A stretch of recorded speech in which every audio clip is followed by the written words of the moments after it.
Aparecen Joseph Mengele. ¿Te acordás de la película? Sí, ¿No? claro, Sí. obviamente. Y Eric Prifke. El Archivo General de la Nación puso a disposición más de 1.300 piezas documentales. Buenos días, doctor Gelblum, ¿cómo le va?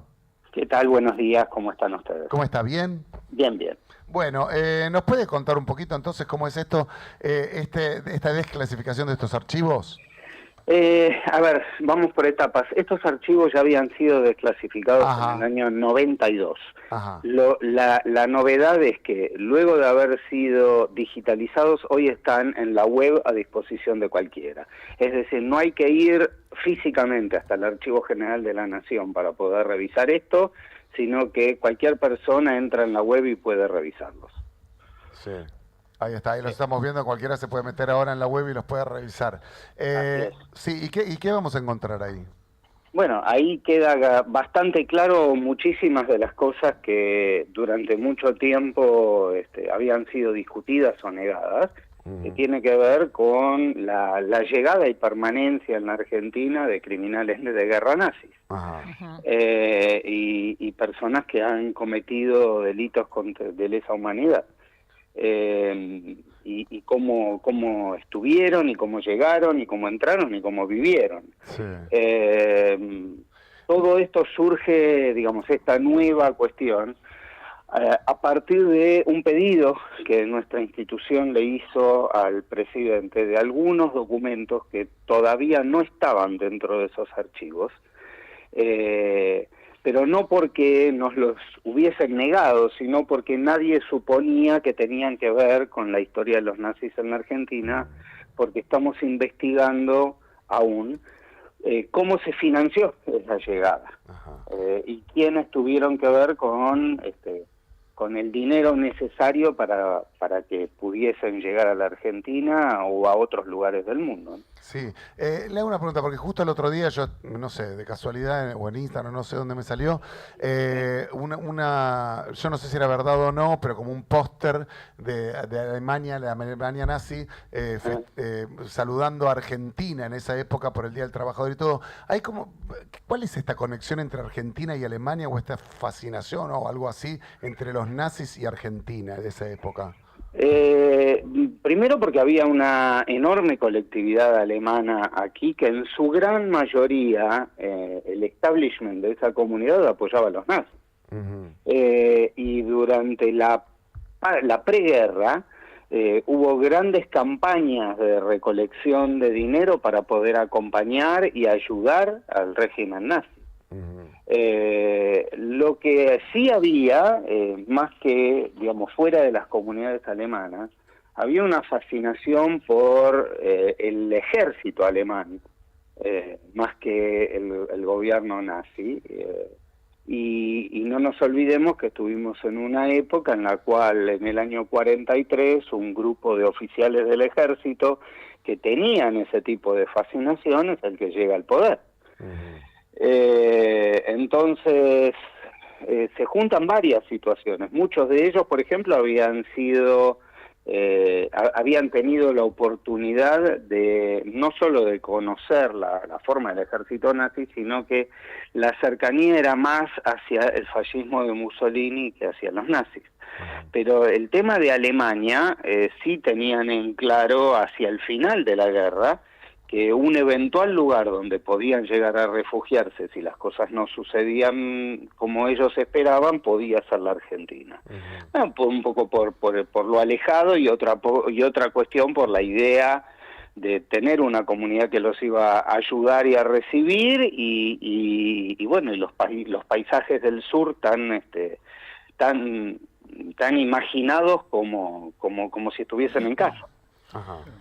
Dentro de los documentos que fueron, como usted dice, desclasificados en el 92, pero había que ir hasta el Archivo General de la Nación, no todos tenían acceso, y ahora en la web directamente uno entra y estamos acá viendo, por ejemplo, lo que dice Joseph Mengele, el médico apodado Ángel de la Muerte, que realizó esos experimentos tan aberrantes, ¿no? En los campos de prisioneros nazis, y acá atendía como médico en Vicente López. Así es. ¿Qué más dicen y no fue el estos único. documentos?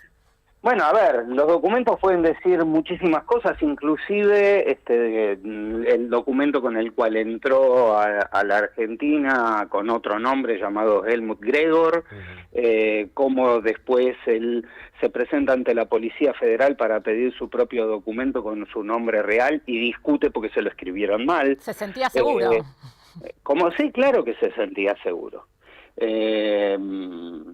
Hubo, digamos, él después está mucho tiempo en la Argentina hasta que cuando en el año 60 se lleva adelante la operación del secuestro de Eichmann, él se escapa al Paraguay, vive muchos años en Paraguay, tanto que en un museo privado en Paraguay está expuesto el DNI argentino que él tenía, donde decía que era un exiliado político. Y él termina falleciendo en Brasil, en la costa, una mañana después de haber sufrido una CB, cae al agua y termina ahogado. Ahora, muchos de los que estuvieron acá se habla, bueno, de Mengele y Erich Kripp, que por ejemplo se entraron al país con un nombre, pero después volvieron a tener su nombre, no vivían en las sombras ni mucho menos, hasta algunos eran considerados como ciudadanos ilustres, ¿no es cierto? El caso de Erich Kripp, que fue el presidente de la escuela alemana Primo Capraro en Bariloche, considerado, como vos decís, vecino ilustre de la ciudad. Algunos por ahí mantuvieron, o por ejemplo la impunidad que tenía Klaus Barbie, que entró bajo el nombre de Klaus Altmann, aquella persona que fue considerado el carnicero de León. El tiempo después de haber vivido mucho en Argentina pasa a ser asesor de uno de los tantos gobiernos militares en Bolivia. Y cuando Bolivia vuelve a la democracia, él se cree que que esta impunidad lo iba a seguir defendiendo, pero la democracia boliviana lo extraditó para poder ser juzgado, entre otros. Acá claramente hay una red internacional que les permitió primero salir con pasaportes falsos, después instalarse, darles facilidades, y también hay toda una ruta del dinero nazi que ustedes desde el centro lo vienen investigando hace muchos años, descubrieron casi de casualidad, ¿no? Un documento en un sótano en el 2020 y a partir de ahí se desató todas estas investigaciones. A ver, en realidad un documento que nos hacen llegar, no en un sótano, sino que documentos que existían y que un único original que quedaba y nos lo hicieron ver, coincidía con un documento que sí nos llega de casualidad y que a partir de ahí nosotros empezamos a investigar. Pero sobre esto no puedo desarrollarlo porque estamos en plena investigación. Claro. Estamos hablando con el doctor Ariel Gelblum, es director del Centro Simón Wiesenthal para América Latina. Obviamente hay mucho mito, y uno de los grandes mitos, y que siempre se está investigando y siempre se está diciendo y siempre aparecen nuevas pruebas, pero que después se refutan, es que Hitler vivió en Argentina. No, Hitler vivió en el búnker, y dejémoslo ahí. Acá todo basa porque, digamos, los soviéticos no muestran el cadáver, sino que ellos encuentran, y los restos que encuentran se los llevan en plena época soviética, y hace años atrás, hace unos 15, 20 años atrás, se pudieron hacer pruebas de ADN que dieron positivos. Claro. Lo que pasa es que todo colabora para, es un gran mito que hay, ¿viste? Y hasta un cierto morbo y cierta cosa. Sí, que fue al sur, supuestamente. Que vive en el sur y todo, pero igual ya... Un poco es el juego detrás de la película Guacolda. Claro.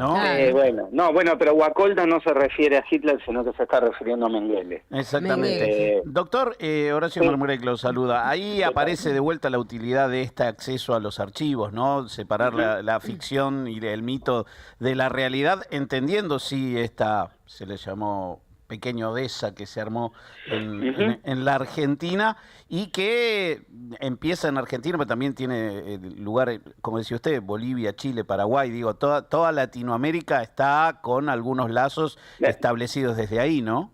Sí, a ver, permítanme con esto también romper otro mito, es decir, para el mundo fue muy cómodo sostener que América Latina fue un refugio, pero la realidad es que terminada la guerra, hubo una discusión entre todos para poder tratar de reutilizar a los nazis de alguna otra manera. Wiesenthal decía que los grandes triunfadores de la Guerra Fría fueron los nazis, porque un conflicto que aparece después en el mundo, apenas terminada la guerra, hace que las distintas potencias traten de reutilizar esos digamos, a esos recursos humanos. Tanto es así que, por ejemplo, Von Braun en Estados Unidos es utilizado para poder hacer todo el plan que hace que el hombre llegue a la Luna. Sin su aporte nunca hubiesen podido tener el desarrollo de la NASA. Y así hay con otros soviéticos que los ayudaron para poder tener toda la inteligencia del Kremlin y de lo que fue Alemania Oriental. En general, pero la realidad es que muchos de indeseables o clase B venían para esta zona. Bueno, es el doctor Ariel Gelblum, director del Centro Simon Wiesenthal para América Latina, a partir de esta desclasificación de los archivos, que a partir de ahora están en la internet. ¿Para dónde lo pueden ver, Ceci? Argentina.gov.ar, se entra Archivo General de la Nación, documentación sobre el nazismo. Si pones archivo documentación nazi, ya te entra. Es un arma más, una herramienta más para informarnos, para no olvidarnos y para que nunca se repita esta barbarie en que han cometido. Muchísimas gracias, doctor. No, a ustedes. Gracias por este tiempo. No, por favor. Que tenga buen día. 8:51 de la mañana, ya volvemos. Diego Ramos está en Nacional. Ramos Generales en tu radio. En cada provincia, en cada ciudad, Nacional. Tu radio.